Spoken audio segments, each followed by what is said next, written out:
Nos dias de hoje são muitos os modelos de balões e é bem difícil escolher qual a gente gosta mais, né?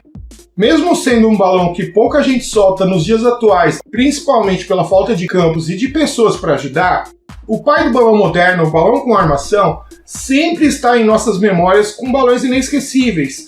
E no vídeo de hoje vamos relembrar 5 balões com armação que tiveram suas histórias bem curiosas e muito aleatórias. Depois da vinheta, não sai daí!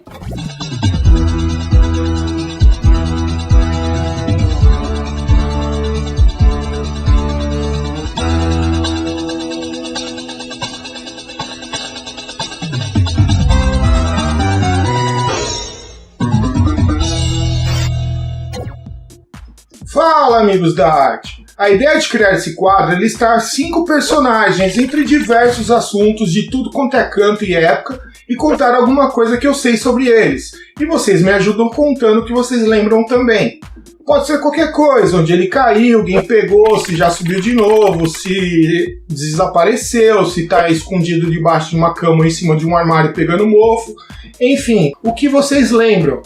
Assim, quem não conhece nada da história do balão, pode acompanhar o vídeo com a minha parte e depois dar uma olhada nos comentários para ver o que vocês adicionaram na história, ou até mesmo algum erro que eu tenha cometido. Afinal, eu posso até parecer um elefante, mas eu não tenho memória de um. Então aquece seus neurônios, pega sua Coca-Cola e bora pro vídeo. O quinto lugar de hoje é do 8 Folhas do Clube Paulistano de Balões, que subiu em 1986. Ele tinha uma decoração com quadros ilustrando os selos da Mongólia, um país que fica ali no norte da China e obviamente ao sul da Rússia. Muita gente nunca ouviu falar desse país, já que ele é muito discreto mesmo. E só quem gosta muito de história, de geografia ou de até mesmo colecionar selos que sabe que ele existe. Eu? Não sabia. Quando eu era criança, meu pai colecionava selos e eu me lembro que realmente os selos mongóis eram bem legais e criativos. Isso provavelmente é verdade. Voltando ao balão da turma mais poderosa da década de 1980 em São Paulo, eu lembro que a primeira vez que eu vi foi em uma figurinha dele sendo solto de dia no primeiro álbum de figurinhas da editora Fábula. Depois meu pai comprou um joguinho de fotos dele, também diurno no Foto Tóquio, que ficava na Vila Maria. E só anos depois, já na era do site, eu descobri que aquelas fotos de dia, na verdade, eram da segunda soltura, que foi feita pela Moinho, que se não me engano era da freguesia do Ó. Passado mais uns anos, eu vi o vídeo da primeira soltura que vocês estão vendo também. E no vídeo não tem a data, mas pelos outros balões da mesma fita, deve ter sido no começo de junho. E tem mais uma curiosidade que hoje parece impossível acontecer, que é encher o balão antes para ver como ficou. E isso era muito comum nos primeiros anos do balão. Hoje, raramente alguma turma faz isso. Já a maior curiosidade que eu sei desse balão é que nesta segunda soltura, que foi em 14 de setembro do mesmo ano, além dos fogos e das asas deltas, eles fizeram uma bandeira igualzinha ao desenho original da armação, que reproduzia a bandeira da Mongólia. Aliás, a Moinho tinha esse costume de tratar muito bem e proporcionar segundas solturas dos balões que pegavam tão boas quanto as primeiras. O quarto lugar de hoje é do 8 Folhas da Figueira Grande, e quem acompanha meu canal sempre me vê falar dessa turma, pois tem muitos vídeos contando histórias da Fábrica dos Sonhos dos anos 1980. Muito obrigado mais uma vez. Isso acontece porque ela era aqui da minha área, o Milton era muito amigo do meu pai e de todos da Maria Preta, e fica fácil contar algumas histórias, pois muitas eu mesmo vivi ou eu vi. A minha história com esse balão é tão simples quanto ele. Primeiro que por décadas eu achava que ele era um 10 folhas. Até uns anos atrás, quando o meu amigo Luciano, que era da Figueira Grande, depois foi pra Emoção e hoje tá com o Douglas lá na Cana Pura... O quê? O mesmo? Eu liguei pra ele pra perguntar sobre esse balão e eu não lembro exatamente sobre o que era, mas ele me disse que eram 8 folhas. Solto em 28 de maio de 1990, 4 dias depois do aniversário do meu pai, ele foi o primeiro balão que meu pai, fotografou com a câmera fotográfica que eu dei pra ele de presente. Ele gastou o filme inteiro de 36 poses no balão, mas como estava aprendendo a usar a câmera, só deram para aproveitar 2 fotos. Vocês quebraram a porra da máquina, meu irmão. Não, peraí. Acho que o problema é aqui, ó. Dá gostoso aqui, ó.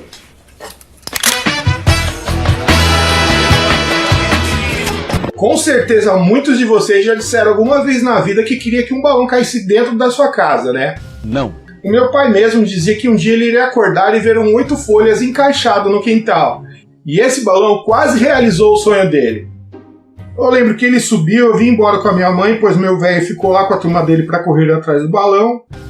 E ele não subiu muito longe de casa não. Eu calculei aqui no Google Maps e deu exatamente 3 quilômetros de onde ele subiu, que foi num campo onde hoje é o Colégio Alemão Humboldt, até a casa onde eu morava.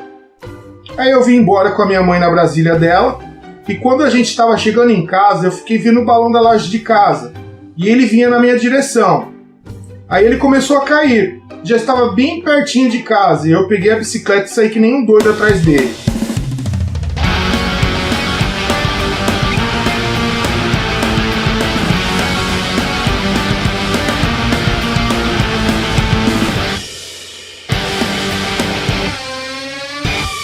Quem já foi na minha casa lembra que eu morava no final da Avenida Interlagos, lá embaixo, no final de uma grande descida.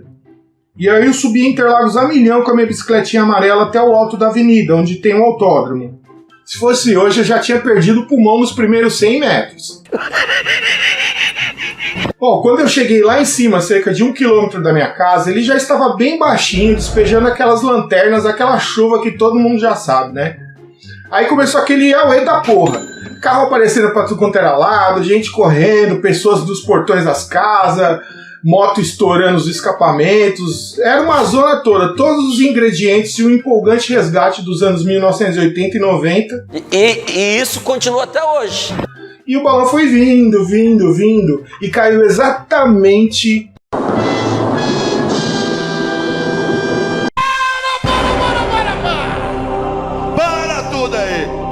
Ele caiu a uns 200 metros da minha casa. Eu nunca tinha visto tanta gente no resgate, eu tinha só 12 anos e o balão caiu entre 2 casas. Era tanto nego, tanta gente em cima dos telhados, que não demorou muito para estourar as telhas e um monte de gente foi parar dentro das casas. Dizia um dos meus vizinhos que um cara caiu dentro do quarto, em cima da cama, e a mulher dele tinha acabado de sair do banho e estava no espelho pelada secando os cabelos. Bem parecido com o desenho da Armação, que era uma mulher no espelho, né? Já outro cara caiu na casa do lado com gesso e tudo na sala da casa. E caiu em pé, parecia um ninja. Ele saiu correndo pela porta, pulou o muro e sumiu. Não deu nem tempo do dono da casa ver como ele era, ele só viu o vulto. Depois desse rolo todo, tiraram o balão do telhado, dobraram e na hora do sorteio um caminhão dos bombeiros apareceu e cortou o barato de todo mundo, apreendendo o balão. Você tá falando sério? O que aconteceu com ele, se alguém foi pro batalhão buscar o balão ou na delegacia, eu não sei. Só sei que essa história no dia seguinte me rendeu bons frutos. Que eu fui lá e peguei um monte de sacos de lixo daqueles grandões de 100 litros, lotados de lanternas do painel e do bojo, que os moradores recolheram e jogaram fora. Eu fiquei uns 2 anos soltando meus Marias Pretas com essas lanternas. Já os meus vizinhos, a molecada da rua, também se deu bem, pegando as varetas japonesas do painel que rendeu muitas armações de pipas por um bom tempo. Ah, isto é coisa de pobre. Conta aqui pra gente nos comentários se você já tiver esse sonho, ou pesadelo, né, de um balão cair na sua casa, ou até mesmo se já caiu. Por falar nisso, no meu caso, já caíram 3 folhas em frente de casa, eu não tava em casa, e o pessoal, ele caiu dentro de uma creche, o pessoal de pirraça pendurou as lanterninhas no portão de casa pra zoar eu e meu pai. Caiu uma estrela na rua de trás, na casa de trás, pra falar a verdade, e um 4 folhas bojado na casa do lado, mas na minha casa não caiu. Glória a Deus.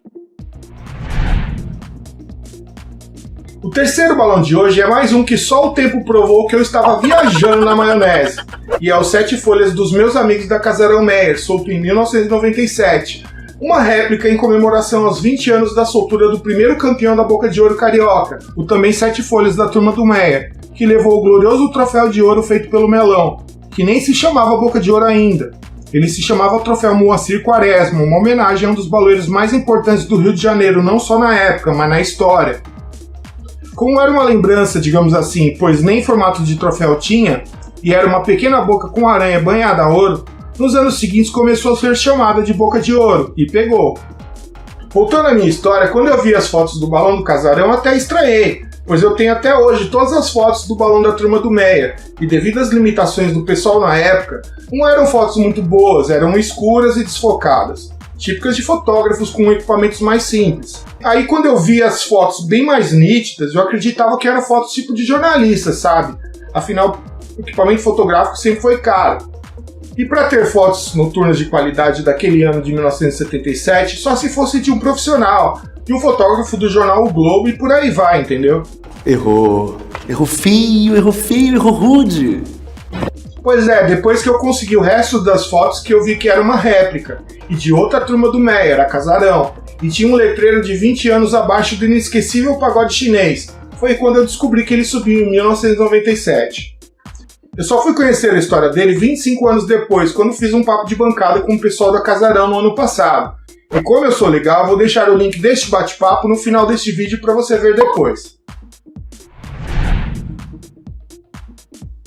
A segunda posição de hoje é do 9 Folhas solto pela Turma do Cometa em 1989, um ano bem disputado na Boca de Ouro carioca, e se não falha a memória, foi o último com a curiosa regra que as turmas só podiam participar da Boca de Ouro se soltassem no mínimo 3 balões com armação, sendo ao menos 2 9 folhas, uma moto passando e mais uns 6 folhas. Puxa vida, eu me lembro como se fosse hoje. Também exigia que fossem soltos em junho e julho, por isso que vemos tantos balões e sempre das mesmas turmas durante toda a década de 1980, já que soltar balões com armação tinha que ter uma boa grana para gastar, gente para ajudar a fazer a dezenas de milhares de lanternas e, claro, mais pessoas para ajudar nas solturas. Sem contar que tinha que ter um São Pedro de muito bom humor para terem sempre o tempo legal, né? O que não é muito difícil também em junho e julho, né? Com certeza. Mesmo não concorrendo na Boca de Ouro por opção, a Cometa sempre soltava suas armações nessa época. E esse lindo balão com uma reprodução de casas e comércios antigos em sua decoração ilustrava na armação uma imagem retratando um homem batendo na porta da Confeitaria Colombo, e ficou conhecida fora do Rio de Janeiro através do 4º álbum de figurinhas da editora Fábula.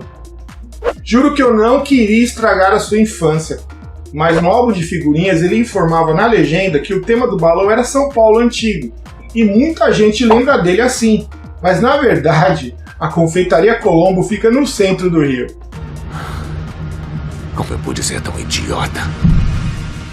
Ela é a mais antiga confeitaria ainda ativa do Brasil e foi fundada em 1894, portanto o tema correto seria Rio de Janeiro Antigo ou Confeitaria Colombo mesmo. E não tem nada que possa ser feito sobre isso. Lembro também que o projeto desse balão foi feito pelo Cabelinho da Turma do Cometa, o mesmo criador de outras obras-primas da Cometa, como Lendas Brasileiras e o painel de Chacrinha, que subiram no mesmo ano, além, claro, do inesquecível Criação do Mundo, que a galera conhece como Michelangelo, uma história que eu já contei aqui no canal. Pouca gente sabe, mas ele criou esse projeto para o Neno do Clube Paulistano de Balões, que era muito amigo não só do Manel, mas de todos da Cometa. Mas o Neno não quis fazer, e o projeto voltou ao Rio sendo feito pela Cometa. Se subisse por aqui, como o Neno era o dono, o cara que mandava na Boca de Ouro, com certeza concorreria e obviamente ele ganharia, né? A história que eu diga, né? E se fosse em 89 mesmo, uma das maiores tretas da história da Boca de Ouro de São Paulo não aconteceria. E isso é o assunto da primeira posição de hoje. Se 1989 foi um ano marcante e inesquecível na Boca de Ouro carioca com tantos balões que a gente lembra até hoje, principalmente o vencedor, né, o 9 Folhas da Realengo, que homenageou os 100 anos da abolição dos escravos, a escrava Anastácia e o Zumbi dos Palmares, aqui em São Paulo foi bem diferente. Quase não subiram armações concorrendo à Boca de Ouro, mas os dois que subiram com chance de ganhar deram o que falar, principalmente pelo final de uma saga dos meus amigos da Zeppelin do Tatuapé com seu 9 Folhas da pré-história. Projetado para ser solto em 1988, o balão não conseguiu puxar a armação de jeito nenhum em sua primeira tentativa de soltura na noite da madrugada do feriado de 15 de novembro, e cancelaram a soltura. Triste. Correram para fazer as lanternas e devidos reparos em uma semana, e tentaram soltar novamente o balão na madrugada de 3 para 4 de dezembro, mas o tempo não estava perfeito, com uma chata brisa que ia e vinha.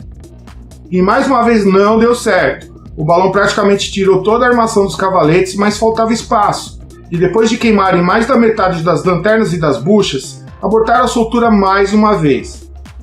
Aí o ano acabou, a paciência também, e mais uma vez fizeram milhares de lanternas, bucha, armação e o bojo, pela terceira vez. Além, claro, de remendar os estragos na área da boca, já detonada pelas tentativas anteriores. Também decidiram fazer uma armação menor, com desenho mais simples e diferente das primeiras, assim como o bojo. E enfim, o teimoso dinossauro subiu no começo da madrugada de 12 de setembro de 1989. Aí chegou 1990, veio o resultado da Boca de Ouro e... Não é que o teimoso 9 folhas ganhou? Gente, isso deu um rolo.